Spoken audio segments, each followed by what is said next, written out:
Let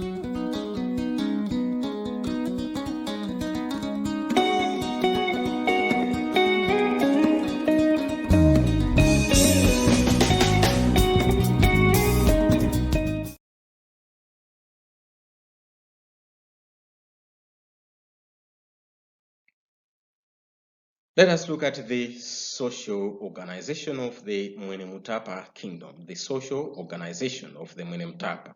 So we are saying that the Shona had elaborate social organization. They had a very clear social organization of their kingdom. Divine kingship is one of the social organization. The king was not a monarch, but divine king or priest king. So the king was also, as we have already mentioned, he was also semi-divine. He was regarded also as a religious leader. So his subjects approached him crawling on their stomach. So his subjects, we talk of all the other sub-chiefs or the territorial chiefs or all those court officials. They were, when they want to meet the king, they were to crawl with their stomach. They were to crawl with their stomach. So at formal audiences, he sat concealed behind a curtain, and common people just hear his voice. They just hear his voice, and ordinary people could never see him. So the people could not see him, they could just hear the voice. So they could put a curtain, and he was behind the curtain, and he was addressing the people behind the curtain, and they could just hear the voice, just like that. The reason?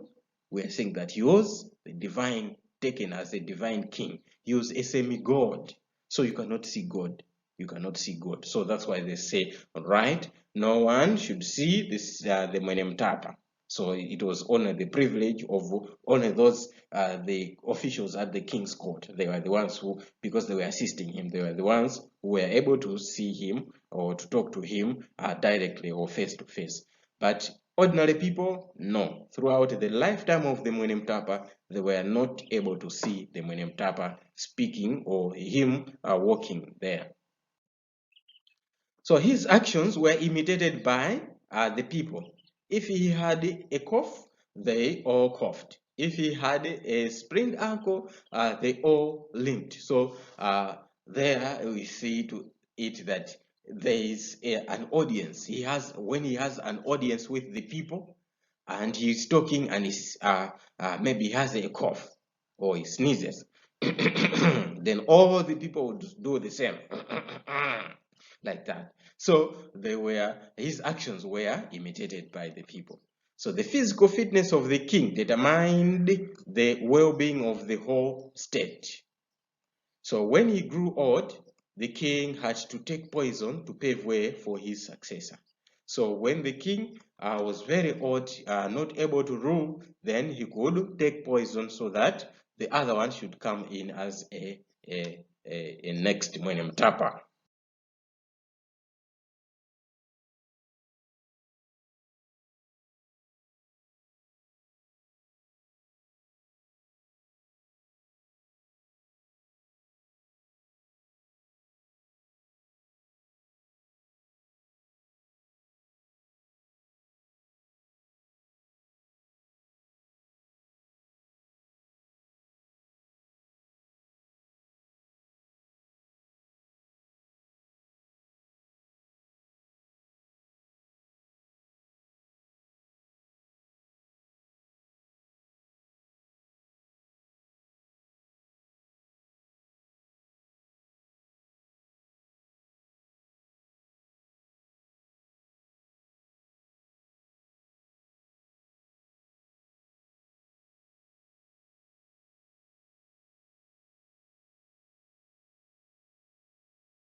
Belief in ancestral spirits was another thing that took place in the organization of the Mwenenemutapa.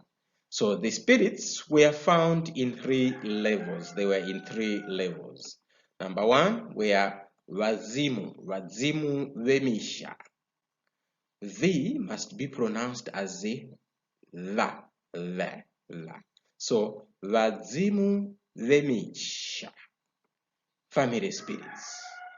And Muhondoros, they were also the Muhondoros, they were the clan spirits. And Chaminuka, the national spirits. So those were the spirits. So they believed in 3 parts of or 3 levels of the spirits. Wazimu Vemisha, the family spirits, the Muhondoros, the clan spirits, the Chaminuka, and they were the national spirits. So the spirits were approached through the mediums that were called Maswikiro, because we have said that V must be pronounced as a V, therefore here, in here we are going to pronounce as a, not Masvikiro, no, it should be Masvikiro. So the mediums were elders who possessed the spirits of the dead emperors and chiefs. So the mediums were the elders. So the elders were the ones who were the mediums. So, for example, the following were the regional mediums or the elders who were there to communicate with the spirits. There was Zivaguru. Remember V there? Don't pronounce V as V, but as Va. Zivaguru. So he was the medium of the eastern side of the Mwenenemutapa. And there was also Nehanda. Nehanda was the at the central of the Mwenenemutapa. And again, the Chaminuka in the western Mashona land. System of priesthood was another aspect that was also clearly organized. So the priests led worship in the shrines of the Mashona land. They acted as several organs of the Creator. So you have to get it right here that the priests, they were the ones who were leading the worship. So they were acting as the organs of the Creator. What are those organs? They were acting as the eyes, whereby they welcomed the members seeking the advice and offering. They were also acting as the ears, whereby they delivered people's requests to God. And also, they were acting as the mouth of the Creator by keeping and interpreting God's commands to the people. So we see to it that the priests, they were like the organs of the Creator, the eyes, the ears, and the mouth. Clan organization was also another thing that was stipulated clearly in the Mwenenemutapa kingdom. The clans were named after the animals such as monkeys, leopards, hyenas, and lions. So the lions clan, the leopards clan, the monkeys clan, there were different clans after the names of the animals. When we look at the Iron Age, that is in Form 2, the first topic, we are going to look at the Iron Age sites in Central Africa. So when we come to Zimbabwe, we'll look at the 3 Ziwa, the 2 like Ziwa and Gokomere, but we'll also just mention others like the leopard kopjes, which were also there, leopard kopjes. So those ones, leopard. Why leopard kopje? Because there was a leopard clan that was settled there as an Iron Age site there. So that's why there you have to understand that the clans were named after, the animals, the names of animals. So hence it was a taboo to eat animals that bears the name of that clan image. So you cannot eat a monkey because there is a monkey clan. You cannot eat a leopard because there is a leopard clan. You cannot eat a hyena or a lion like that. So each clan had its own traditions and lived in the same area. So several families constituted a clan. So different families, they made a clan. So a family was headed by a father who was a polygamist. So usually in this society, the Mashona society of the Mwenenemutapa, they allowed polygamy. So the head of the family, the father, was a polygamist. So the homestead were surrounded by the reeds, the grass, and the palisades. So in the village there, or where they were living, they could put some fences of reeds, of grass, and the palisades. Palisades, we mean of the like the sharp objects, like the trees which are sharp. Then they could put them surround their village. Age group and age sets. It was also another thing that was socially stipulated in the Mwenenemutapa kingdom. So this one, the age groups and the age sets formed by those born at the same period and underwent the initiation at the same time. So that was the age group or age sets. To say, all right, all those who were born at the same time, they were also recognized as the same age group. They were growing together, doing the same thing as the same set. So that is it. And also those who had undergone initiation at the same time, those ones again, they were also the age set. And also special rights were also stipulated in the Mwenenemutapa kingdom. So the Shona had specialists in different fields. For example, in medicine, they were called the Nganga. So this is not strange because we also called them Nganga here. The diviners were also there, the seers, the witch doctors, and the sorcerers. So they were specialists in different fields. So the witch doctors and sorcerers, they were feared because they could harm members of the society. Because we talk of witchcraft here. The witch doctors, the sorcerers, they were people who were highly respected because if you cross words with them, they can harm you at any time. So they were greatly respected. The dwellings of the Shona in the Mwenenemutapa, the houses were built of stones. The houses were built of stones. And division of labor was another thing that was socially stipulated. It was shared. Division of labor was shared along the gender lines. So both men and women constructed the houses. So women were also there in the building. So men, they built the wooden framework. The framework was done by men. But women, they were thatching the roof. The roof was thatched by women. So you see there, women were doing also the house, the construction. Family life. Family life was also another thing that was socially stipulated in the Mwenenemutapa kingdom.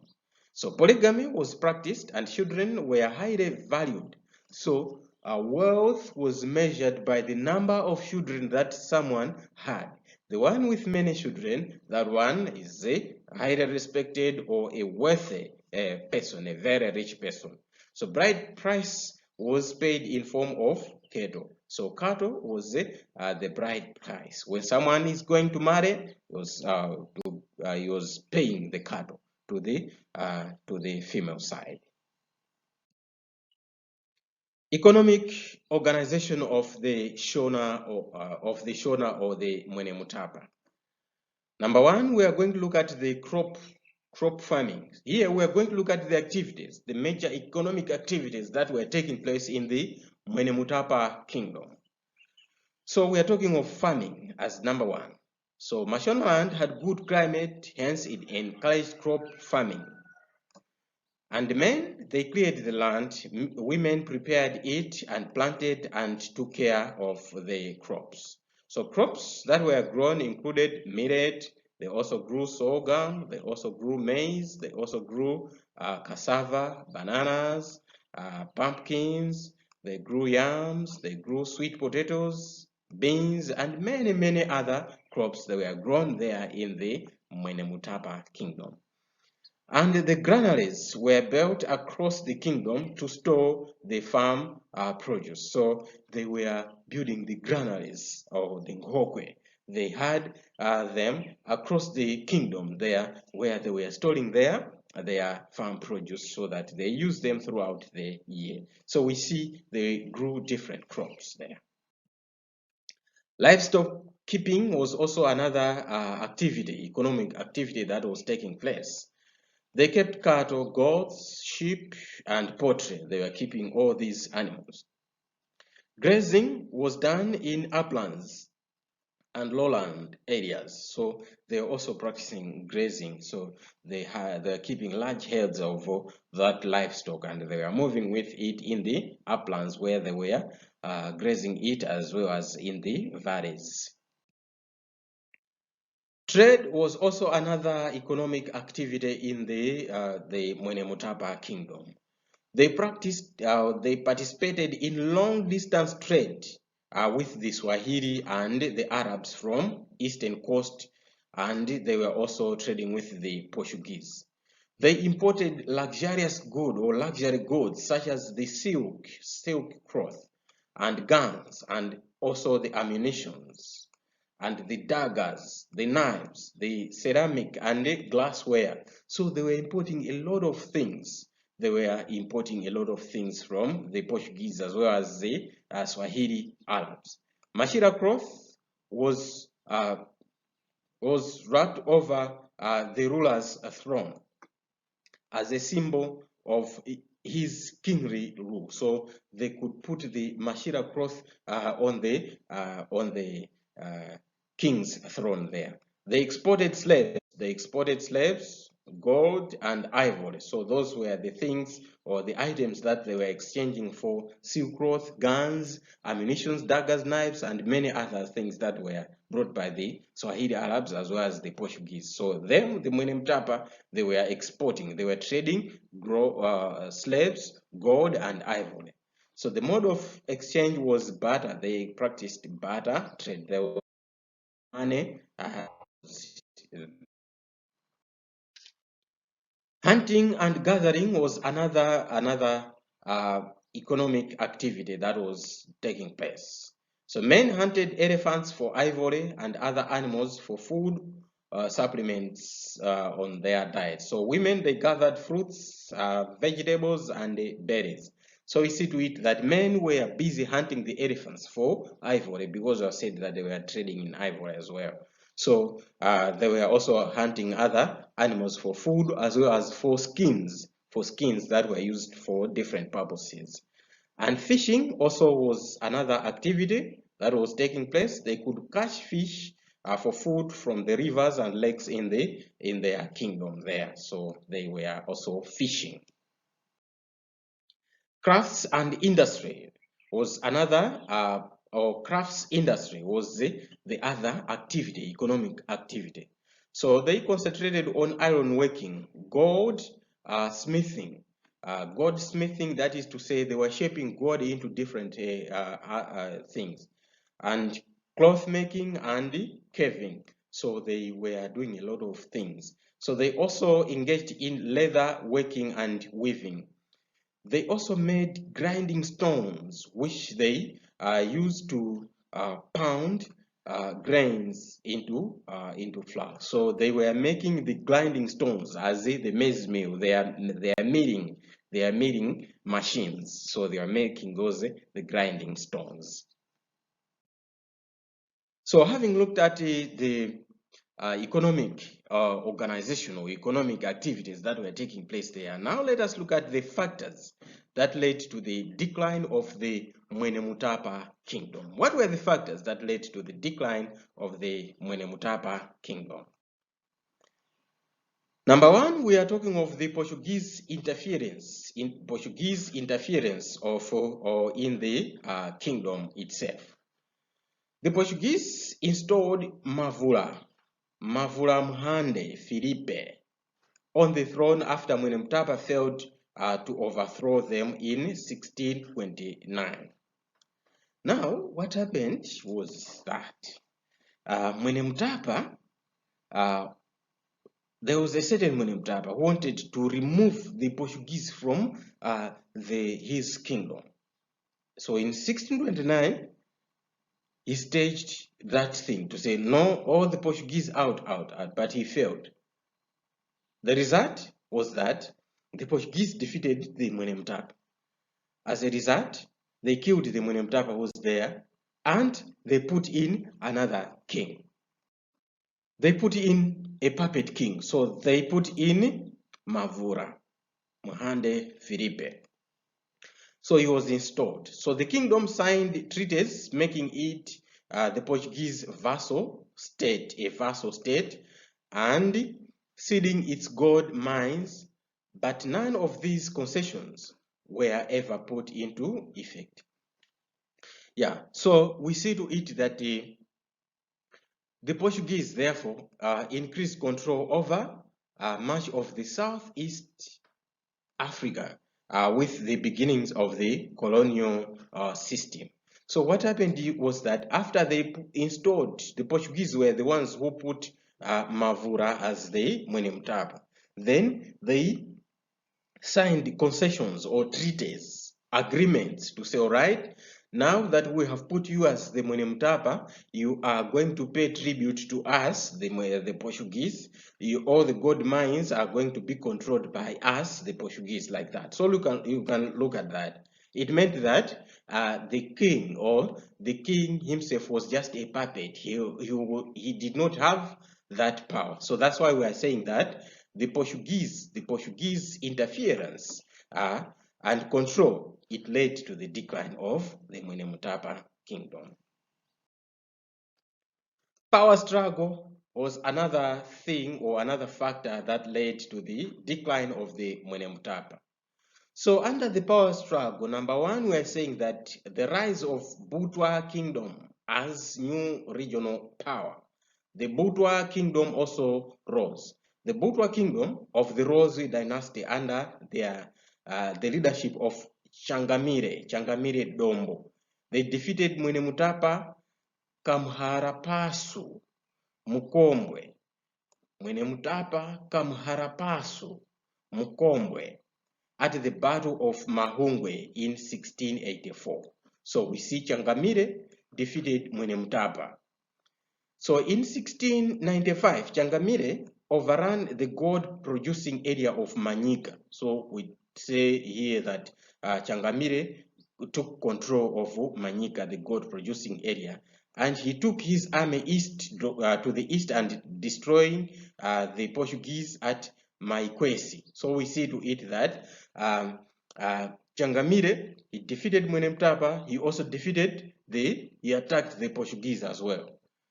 Hence, Changamire therefore controlled the gold-producing territory of Butwa and from Butwa to Manyika, replacing the Mwenenemutapa as the premier Shona kingdom in the region. So the rise of Changamire of the Roswe, that was the Butwa kingdom now, led to the decline of the Mwenenemutapa kingdom. Another one was under the power struggle is the rivalry and return of the Roswe.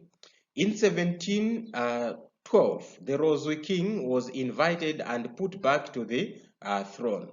So the Roswe king drove out the Portuguese. He drove out the Portuguese. Hence, there were a lot of rivalries and retreats in the kingdom, which made the kingdom to collapse as well. So the kingdom did not do well, the Mwenenemutapa, after the rise of the Roswe king in around 1712. And also rebellions by the tributaries. The kingdom faced rebellions by the tributaries such as Kiteve, Madanda, and Manyika. They all rose against the Mwenenemutapa, which ceased paying the tribute. They stopped paying the tribute, all those territories from Kiteve, Madanda, as well as Manyika. Civil wars was also another factor for the decline of the Mwenenemutapa kingdom. Civil wars and final collapse. There were civil wars for the throne after the death of Mwenenemutapa in 1759. So after the death of Mwenenemutapa was there in 1759, then there was power struggle, which resulted into the civil war. Within the Mwenenemutapa, people now started to fight each other. We are supposed to take over the kingship. This other clan to say, no, it's us now. Like that, then the kingdom came to an end. And weak rulers also contributed. Weak rulers was another factor for the decline of the Mwenenemutapa. Nyahuma and Matope, they contributed a lot to the decline of the Mwenenemutapa kingdom because they were very weak rulers. Nyahuma, Mwenenemutapa Nyahuma and Mwenenemutapa Matope, they were weak rulers and they contributed to the decline of the Mwenenemutapa kingdom. Another factor for the decline of the Mwenenemutapa kingdom was the exhaustion of the natural resources. Salt and timber that had sustained the kingdom's economic life got exhausted. We mentioned that salt and timber were the major resources that they were also using in trade with other territories. Hence, in the passage of time, those things, they ran out. They were exhausted. They were depleted. They were finished. So overcultivation of land reduced its fertility as well. So remember, we also mentioned that there was a fertility of land which made cultivation of crops easily, but with the passage of time, overcultivation on that land, then it led to the reduced in soil fertility. There was that degradation of that land. To this far, we have come to the end of the topic, that is the Mwenenemutapa kingdom. Now, we have looked at a lot of, or a number of aspects, starting from the origins, how it was originated, the factors for the rise of the Mwenenemutapa kingdom, and the organization. We looked at the social, political organization. We also looked at the economic organization, that is the activities that were taking place in the Mwenenemutapa kingdom. And we also looked at the we have just looked at or finished looking at the decline of the Mwenenemutapa kingdom. We have looked at a number of factors that led to the decline of the Mwenenemutapa kingdom. Apart from that, we have also mentioned a number of names and their activities. For example, the kings at the king's court, there were a number of officials that were assisting the king there. We talked of the court chamberlain, there was the chancellor there, the drummer, the chief drummer, the army commander, and the like. We also talked a number of things there. So, to this far, we have come to the end. I hope you have enjoyed the aspects that we have covered in this lesson. Now that we have come to the end of this topic, I need to leave you with an exercise. So here is the exercise that you have to go through. Go through this work. There are just very few questions that are here that you have to go through just quietly, and understand the questions first before you attempt them. So read through the questions and before you start attempting them. So the questions continue. They go up to 7 questions. The 7 questions, there are 6 structured questions. 6 structured questions that are here, like number 6, explain how the following led to the decline of the Mwenenemutapa: exhaustion of natural resources, civil wars, the Roswy rivalry. So you just explain how these were the factors for the decline. So I hope you are going to write very clearly there, using your best handwriting there. And question number 7, as usual, is an essay. Remember an essay? Write a very good essay there.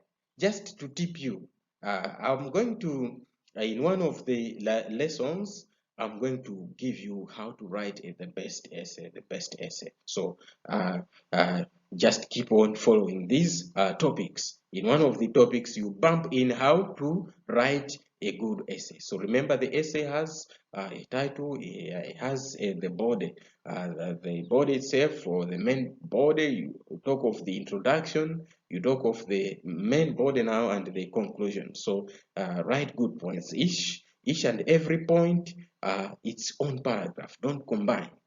Clear paragraphs being shown. So write a very good essay. So the essay here says discuss the socio-political organization of the Mwenenemutapa kingdom. Discuss the social organization of the Mwenenemutapa kingdom. So after you are done writing, or remember, as usual, as we have been saying, to this far you know how to do it.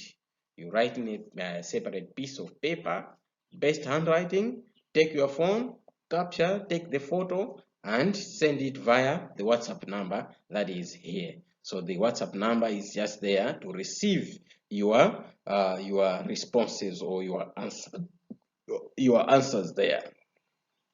So when you do that, when you send, I will also give you the feedback. I'll give you the feedback on the same.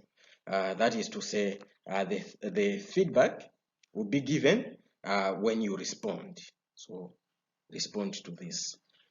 You can also use the email address that is here. We have the email address just for you. That is the same. Don't type. As I say, don't type.